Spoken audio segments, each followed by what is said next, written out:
Hey, I'm Liz from No Trace. In this video, I'm going to show you how to fix a hole in your dog bed. And I'm going to talk about a few different ways that you can do that. So if you look down at the hole on this bed, the stuffing has been coming out of it and ending up all over the house. So it was well past time to fix the hole. And when you're looking at a hole on your dog bed, you want to think about how damaged is the fabric? Is it still strong enough to sew with it again? Or is the fabric really damaged and you need to use a patch? So if your fabric seems like it's really fraying or really weak, you're going to want to use a patch. You could get an iron-on patch and then you don't need to sew at all. And there are tutorials on here that will show you how to iron a patch on. You could also make a patch. Just grab a scrap of fabric, something that is fairly sturdy, like this is cotton canvas. This would work well. And you'll want to cut your scrap larger than the tear that is in your dog bed or your cat bed or your hamster bed. Whatever animal bed you're fixing, you want your patch to be larger than the hole.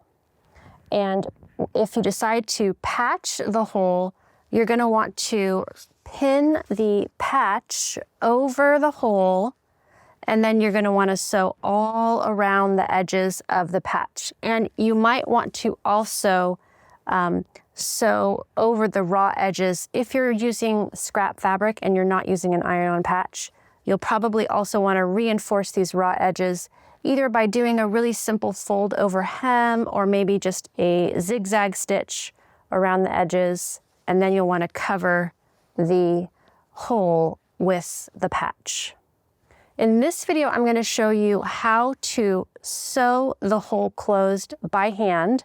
That is a pretty easy task, and it's also going to be the least visible repair if that's something that you care about. But I do want to also mention that if you wanted to sew the hole at your sewing machine, you could definitely do that also. And what you'd want to do to sew this at a machine is to bring the fabric together. So this is the bottom fabric, the stuffing is in here. And then this is like the side wall of this dog bed. So you want to just bring the two fabrics together, and then you'll either want to pin or clip them in place so that the opening is totally closed. And then you would just take this to your machine and just sew all along this edge. Now that will also be a pretty visible repair, but again, if you don't really care, that would be a really fast way to do it. But if you don't have a sewing machine and you don't want the repair job to be super visible, I'm going to show you how to do this by hand. So you will need a needle and some thread. I am using a contrasting color so that hopefully you can see it a little bit better on your screen. And I am going to thread the end of the thread. I'm threading the thread into the head of the needle, and then I'm pulling it so that I'm going to actually have two strands. So the strand is folded over, so it's like a double strand. And that'll make this repair job even a little bit sturdier. So I have a piece of thread that's a couple feet long or so. Now I can cut the thread off of the spool. And this is just a cotton thread. I like to work with cotton thread just because polyester thread is a form of plastic, but I also like to use up what I have. So if you have polyester thread, I would say use it up. Don't go out and buy a bunch of cotton thread. Okay, now I am just tying a knot at the end of the thread here. So I'm making it large enough so that it won't get pulled through the fabric. So there's my little knot. And now I'm going to show you how to sew this up with a hidden stitch or a ladder stitch. And this technique will make the repair job less visible. But if you don't really care about that and you have a needle and a thread, just do what you know how to do to sew the fabric closed. And you'll see that one end of the fabric here is starting to fray. So I want to make sure that I'm folding the fabric over so that any fraying is going to the inside of the dog bed. And I'm going to be sewing along a folded edge that has not started to fray, and it's a good 1/2 inch away from the fraying so that the opening is less likely to tear or come apart again. So this fabric kind of naturally wants to fold that way also, which is nice. But if you're working with a fussy fabric, you could just take a minute and clip it in a few spots so that it doesn't move around on you a whole bunch. These are just metal binder clips. You can get them at your local office supply store. And if you know of metal sewing clips, you should leave me a comment below because I think those would be cool to have at some point. I'm getting kind of low on these. Okay, what I want to do now is start at the beginning of the tear, which is right here. And I'm going to be sewing from side to side, from this sort of polka dot fabric to this solid blue. And I'm going to first put my needle into the tear, and I'm going to come out about a 1/2 inch away from that frayed edge. And I'm going to keep the frayed edge folded down in towards the tear. And now I'm going to sew across to the other side. So I'm going to sew across into this other blue fabric, and I'm going to grab a pinch of the other blue fabric, about a 1/4 inch or so, and then I'm going to pull the thread, and that's going to pull the two sides together.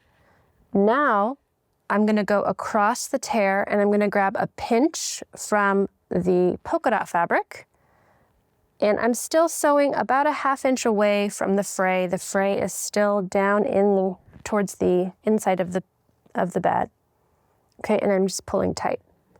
So I'm just going to keep sewing across this tear from one side to the other, and I'm trying to go directly across the two fabrics, and that is how your stitch will end up being hidden when you're all finished. If it's directly across, it won't be noticeable, even if you're using a different color thread like I am here. Once I get to the end, I will show you how to finish.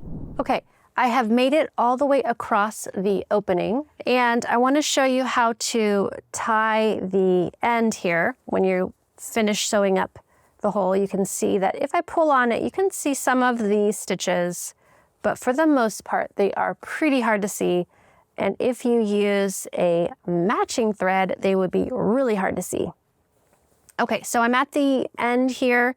And what I want to do is I want to go back into the seam that I just resewed, and I want to find a nearby stitch. And I'm going to go under that nearby stitch with my needle to create a little loop of thread. And then I'm going to go back into that loop with my needle so that I can create a knot. And I like to pull that loop tight and then pull the thread tight to create a knot. And I'm going to do that a couple more times. So I'm going to go under a nearby stitch with my needle and create a little loop of thread. And then I'm going to go into the loop with the needle. I'm going to pull the loop tight, pull the thread tight, and that is how we make a knot. I'm going to do that one more time so that my knot is pretty secure. So now I have a little knot here, and the best way that I have found to hide that is to push the needle back into the area of the tear and then back out another spot of the bed. So the needle is kind of coming out in a random area. And then just pull all that extra thread, pull that needle down, pull the knot, down in towards the center of the dog bed or the cat bed. And then pull and cut. And then when you fluff your pillow up, it is pretty much hidden on the inside of the bed. All right, let's see how my dog Pumpkin likes the repair job. Pumpkin, come here. Come here, girl. Okay. That didn't exactly go as planned. Pumpkin, come here, girl. Come on. All right, I think the repair job was a success. Pumpkin looks pretty content back in her bed. And if you're looking for more repair videos, I'm linking to a playlist right here where I walk you through some other common fixes.